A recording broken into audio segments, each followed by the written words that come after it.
Supermarket shelves are emptying, some goods no longer available. Importers say they aren't able to buy more than 20% of their needs because of the dollar crisis. Lebanon imports almost everything consumed, including food.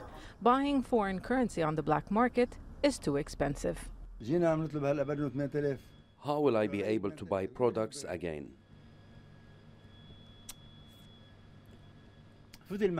My shop is empty. It's a catastrophe. For the first time in a decade, the price of bread, a main staple in Lebanon, increased, even though flour is subsidized by the government. Food prices in general have soared more than 70% as the local currency, the lira, continues to crash. It's lost 80% of its value on the black market since October. My salary is now worth $50. I don't know how I will support my children. I cry like a child. It's a nightmare. The meat industry is just one of many reeling from the lack of dollars. Unions say more than 60% of butcher shops have closed in recent weeks. I don't know if I can continue buying meat. The politicians are responsible for our misery. A kilo was worth 15,000 liras. It is now 80,000.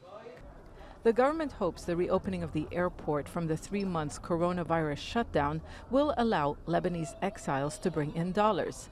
Their billions used to keep the economy of this nation of 5 million people afloat. But confidence in the leadership is waning. I'm angry at the government. They charged us $100 for the PCR test. My husband and I took money from our children who work abroad to be able to come back. Talks with the International Monetary Fund on a bailout plan are falling apart. 2 members of Lebanon's negotiating team have resigned. They say the political and financial establishment are protecting their interests to maintain power at the expense of the country and its people. For months, people have been protesting against leaders they blame for decades of corruption and mismanagement that brought the state close to bankruptcy.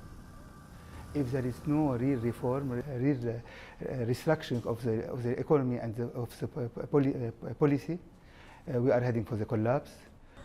Poverty is increasing, the economy is collapsing, so are state institutions. 3-hour electricity cuts now last most of the day. The worsening social situation is fueling concerns about the risk of unrest. Zeina, Khodr, Jazeera, Beirut.